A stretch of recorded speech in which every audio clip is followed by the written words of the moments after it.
Acabou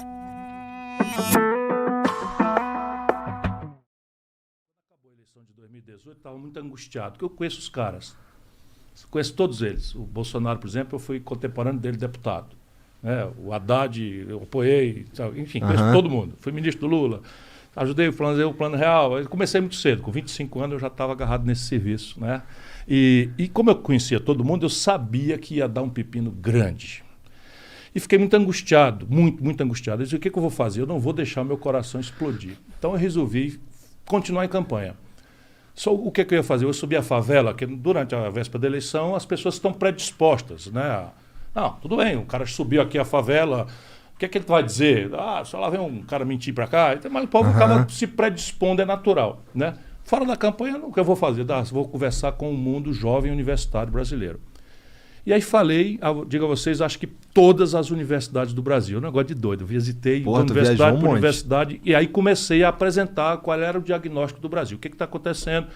Aí tu imagina, em vez de um comício, você fala 10 minutos, já falou demais.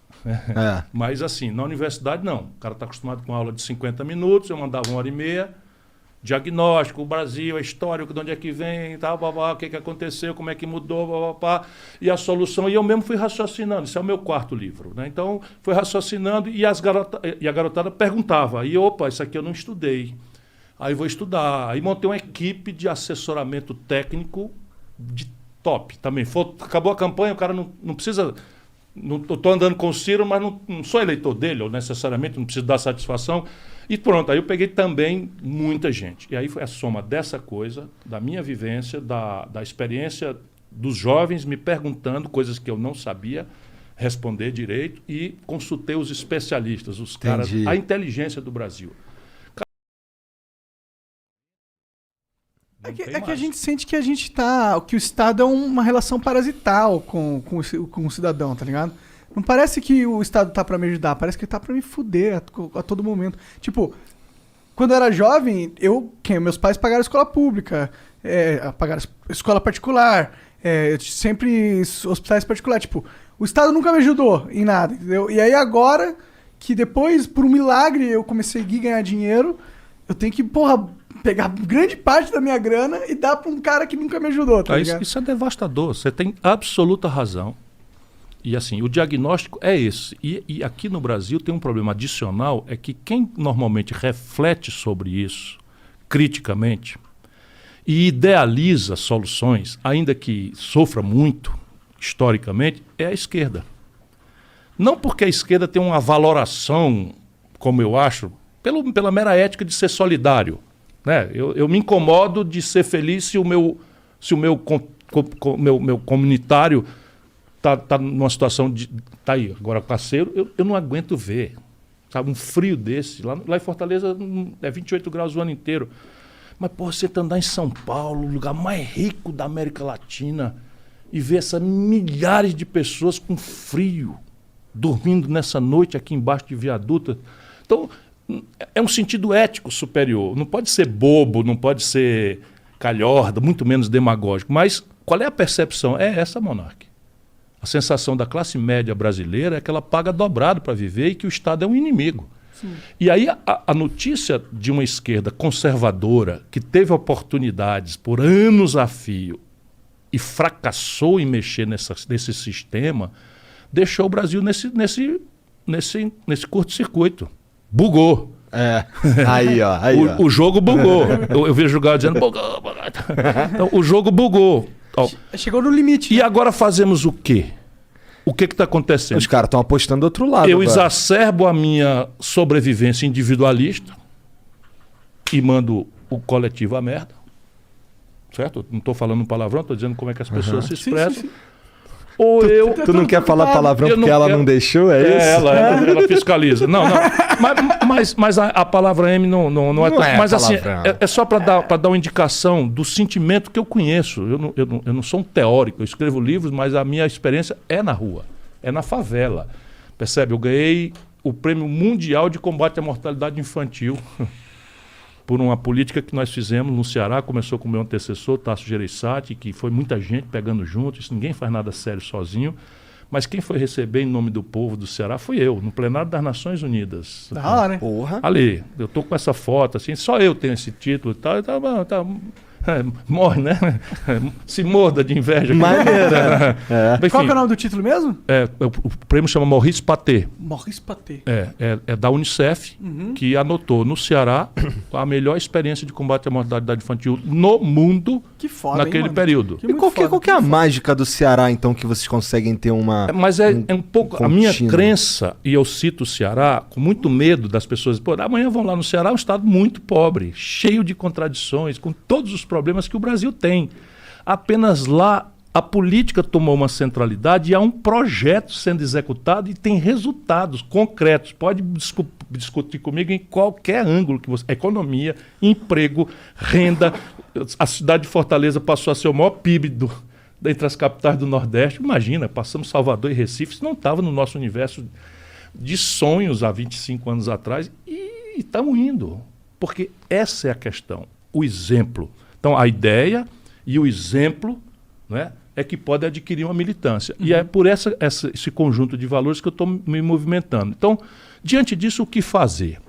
Ora, eu não posso abordar a população com um sonho populista, né, demagógico, mentiroso, superficial, porque eu sou muito esperto, e isso é, infelizmente, a realidade média dos políticos brasileiros, e sei que há uma dificuldade enorme na maioria da população de entender mesmo essas tramas de dinheiro, de imposto, de tal. Até porque é complexo pra caralho, né? Menos do que supõe. Veja bem. Se você for ver a lei, ler a lei é feita pra ser... Essa é de propósito. Então. Mas não precisa ser assim. Não precisa, tinha que ter uma lei assim, todas as leis devem ser escritas de forma que uma criança de 10 anos consiga ler. Uma lei universal, assim, sabe? Todo ato de posse que tomei, eu fiz uma coisa nessa direção, mas essa é melhor ainda. Eu botei lá todos os atos, foi o único ato que eu pratiquei no primeiro dia de ser prefeito, primeiro dia de ser governador, primeiro dia de ser ministro. Todos os atos que eu for assinar estarão obrigatoriamente só serão válidos se estiverem motivados. O que é que eu queria? Eu queria que, assim, cada lei que eu dissesse, cada regra, eu dizia, tenho que dizer por isso. Motivação, que é um pouco essa direção aí. Ainda que o capítulo, a lei, o parágrafo, o artigo sejam assuntos dos profissionais do direito, mas a população tem direito de saber por que aquela lei está sendo feita, em nome de qual interesse, em nome de qual objetivo coletivo. Se não, está aí. É um mundo oficial naquela direção e um mundo real na outra. Vamos vai pegar e dobrar o braço desses caras. Porque, pô, se a gente... Veja, como é que nós ganhamos a parada de redemocratização do país, Monark? Tu acha que eles abriram mão? Eles não abriram mão, é porque o processo político acabou erodindo uma crise econômica que perdeu a sustentação popular e a habilidade política, a audácia política foi produzindo alternativas. Então você foi uma transação por cima, como na história. Você imagina, o Brasil foi o último país do mundo ocidental que aboliu a escravidão. Saímos, né, toreando a elite e tal, tá bom, sexagenário, que é uma molecagem. Na época a expectativa de vida era 50 anos, então quando se fizer 60 já não é mais escravo. Quase nenhum chega na lei do ventre livre, então quem nascer agora não é mais escravo. E fomos indo. Porra, acabou a escravidão em 1888, quando os americanos foram para a guerra em 1787, porque aboliram a escravidão em 1787 e houve uma secessão e tal. É isso. E o legado escravista está aí entre nós. Então você tem toda a razão de perceber, e é muito importante para um cara como eu, entender que eles são poderosos, são muito poderosos. Antes de mais nada, eu não tenho direito sequer de ser candidato. Não tenho direito, porque eu sou um cara que não dizem que eu sou ladrão, mas assim, é doidão, é boquirroto, é temperamental, tal, e é muito bem trabalhado, muito bem urdido, porque eu tenho esse meu jeito, eu falo com franqueza, digo o nome das pessoas, digo o número e tal. E tudo bem, eu estou amadurecendo e tal, mas em democracia é assim mesmo.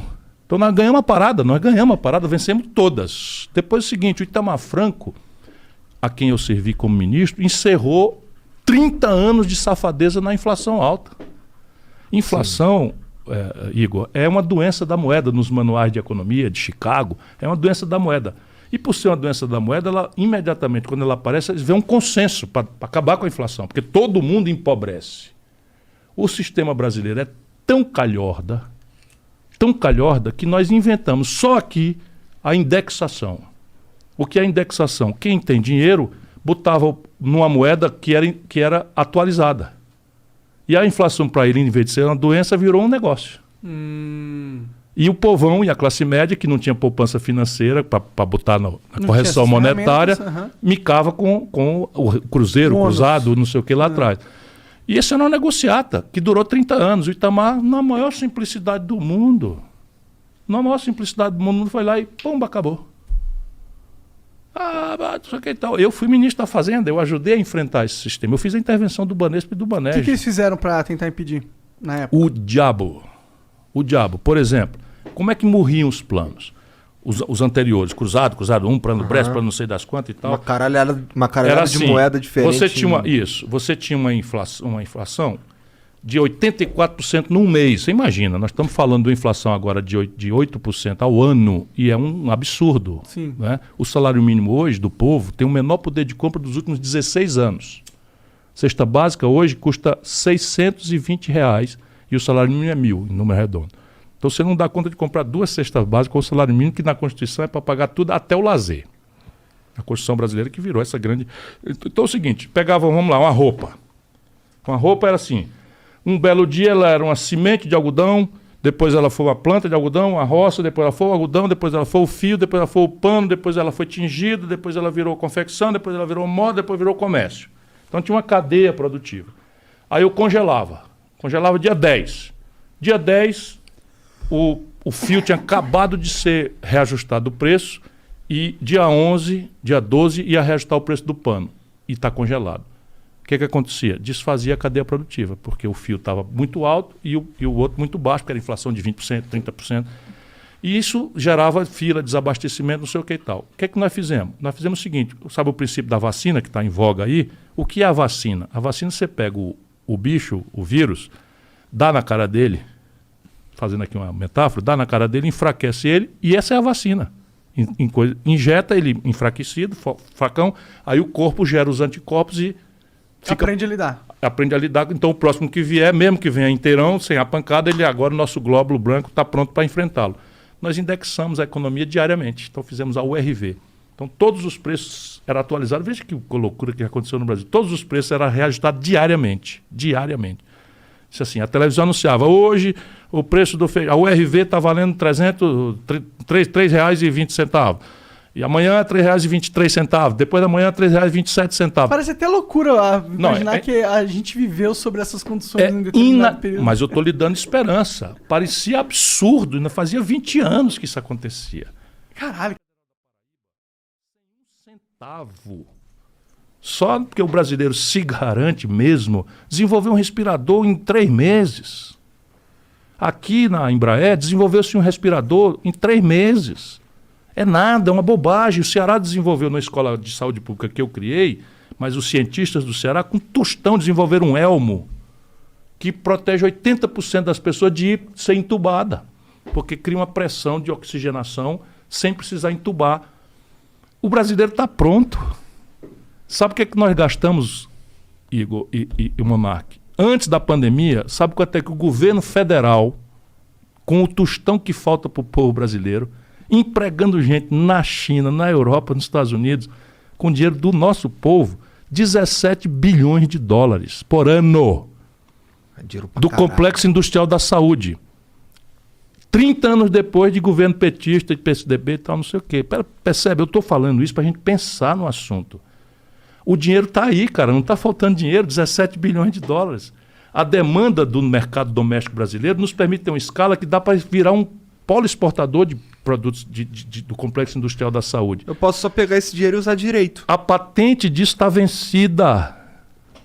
80% dessas patentes tem um professor da Fiocruz que tem um PhD e a tese de doutorado dele mostra produto a produto, setor a setor, a patente vencida.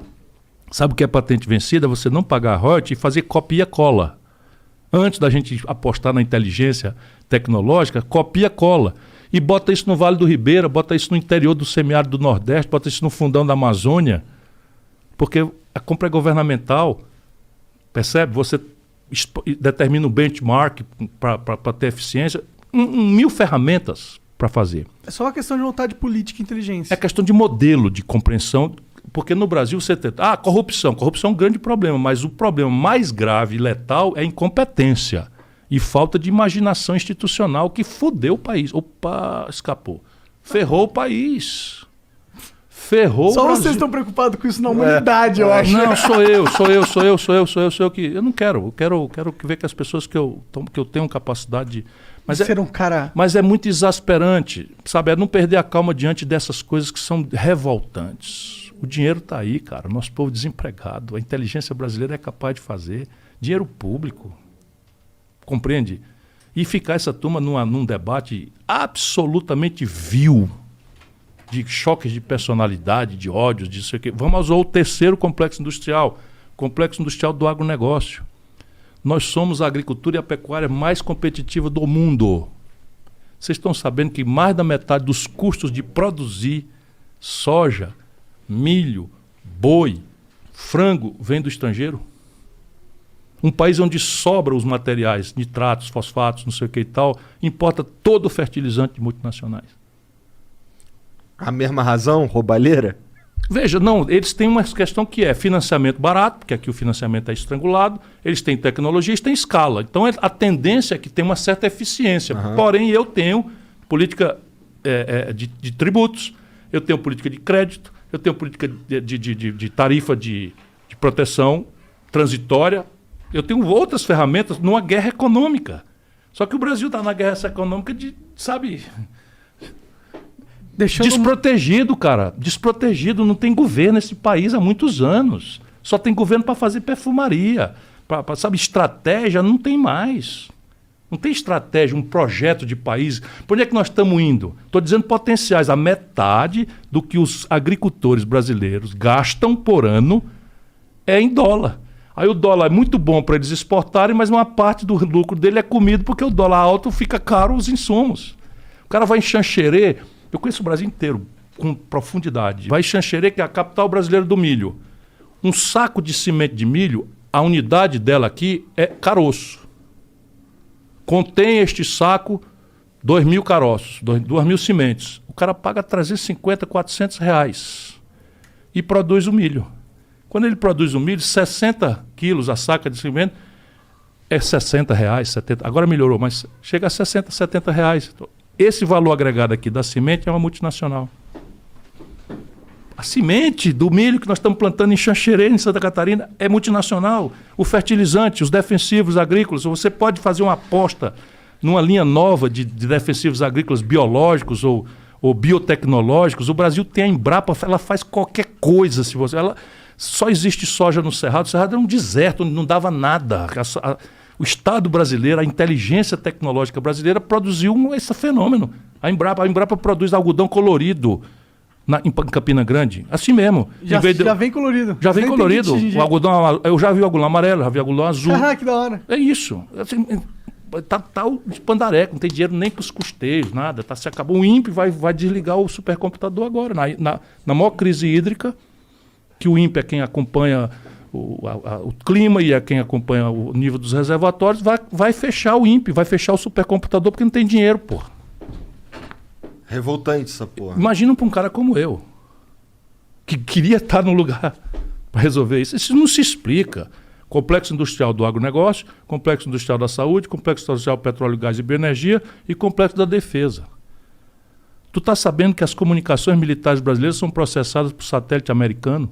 É piada. Cadê a segurança Não, é piada. O GPS que guia... É tecnologia americana. É americana. Então veja bem, sempre tenha paciência. Aí é o seguinte, mísseis, né, mísseis de curto alcance, de range e tal, artilharia, todo o equipamento é exportado, tudo. Tenho muita angústia com esse assunto. Esse é o tema que mais me deixa perplexo na questão do Brasil hoje. De qualquer forma, eu sou um cara muito duro. Então a minha ideia é que a cabeça do crime organizado, milícias, facções criminosas, etc., serão segregados, não é, incomunicáveis em presídios federais. Isso será feito com um punhado de mudanças. De qualquer forma, o aparato da Polícia Federal hoje é ridículo. A última vez que eu tive o número, nós tínhamos ao redor de 8 mil policiais federais efetivos. Francamente. 8 mil policiais para um país de 200 milhões de habitantes. Mas o mais grave é que os meus números estão defasados, porque esse assunto mesmo eu estou precisando renovar minhas informações. Os amigos de lá da Polícia Federal que me ajudam. Mas assim, na época chegava a 35%, quase 40% dos policiais federais, que por regra são muito bem qualificados, o concurso é muito bom, a academia é muito boa, eles têm bom conceito. O Bolsonaro está desmoralizando também, metendo política dentro, não sei o que, está lá uma confusão danada dentro da Polícia Federal, porque tem uma turma mais profissional que não aceita, mas tem outra turma que é bolsonarista e que está envolvendo a Polícia Federal em perseguição de adversário, o cacete, enfim. Mas o fato é que quase 35% dos policiais federais altamente sofisticados, com salários compatíveis, sempre devia ser melhor, mas compatíveis, né, com a carreira importante deles, estão carimbando papel atrás de mesa. Então, uma das providências que eu vou tomar é pegar essa gente toda e botar para a rua, para investigação, e aumentar o efetivo da Polícia Federal para que ela assuma como federais esses crimes. O crime contra a administração pública, o crime de facções, organizações criminosas de qualquer natureza. Daí tu tem o quê? Que dobrar o efetivo? Será? Mais do que dobrar. Mais do que dobrar. Como os presídios federais. Nós também não temos presídios federais suficientes para você segregar a cabeça do comando do crime. Porque os presídios, como eu disse para você, virou quase 900 mil presos. Por regra, a garotada chega com primariedade de pequenas quantidades de droga. Dá para mexer nisso aí também? Dá para mexer. A cabeça. Você tem que mapear o dinheiro. Esse é o caminho, sim. Onde é que eu estou vendo isso? Eu estou vendo nas experiências internacionais que algum êxito tiveram. As pessoas falam muito na experiência norte-americana do Tolerância Zero em Nova York. Tinha um momento muito grave.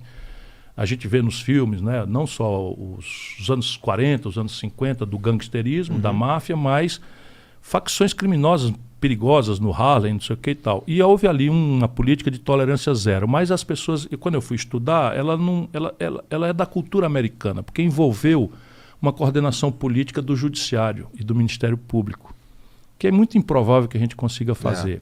E a sociedade americana, como ela dá oportunidade para quem quer viver decentemente pelo trabalho, ela se sente pouco pudor em reprimir matando o bandido, vamos falar com clareza. E não é o caso do Brasil, porque também você tem uma questão de territorialidade. Você imagina, 95% da comunidade do Jacarezinho é de trabalhador.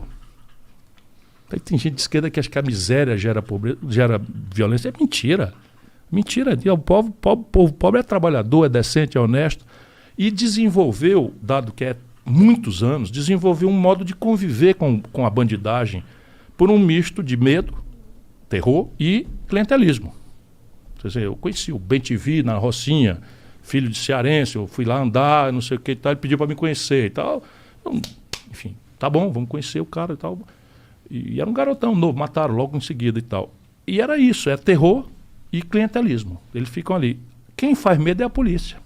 Que a polícia que é o inusitado, é o que chegou o caveirão, bala pra cá, bala pra lá, e tá aí o corpo estendido no chão. Foi Chico Buarque que fez aniversário ontem, é o verso dele, tá aí o corpo estendido no chão. Nós precisamos conversar sobre isso, nós não podemos nem ficar nessa ilusão idealista, mas pouco compatível com a vida, de que a miséria gera a violência, que a gente tem que ter uma coisa que transformou na cabeça da população a generosa ideia de direitos humanos como uma espécie de proteção, de acobertamento à violência. Isso está errado.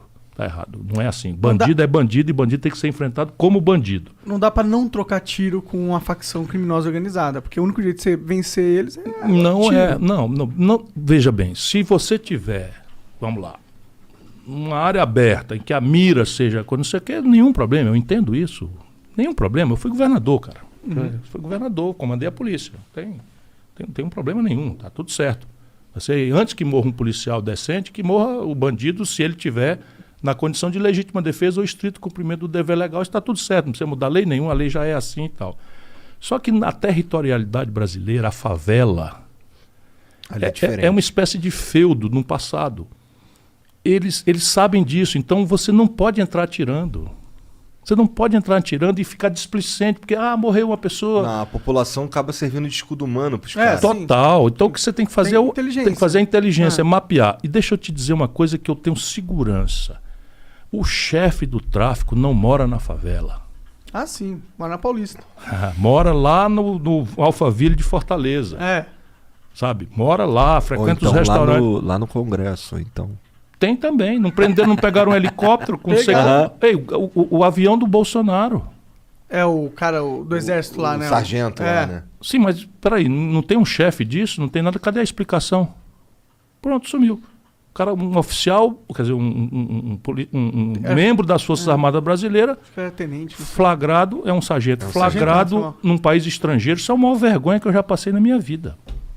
No avião do presidente, da comitiva do presidente. Tenha paciência. E tinha um esquema lá, porque essa não foi a primeira vez que É isso que eu estou dizendo. Tem um esquema. Cadê os grandes? Quem foi pego? Ninguém. Ninguém sabe de nada. Abafa. Pois é, né? Bolsonaro.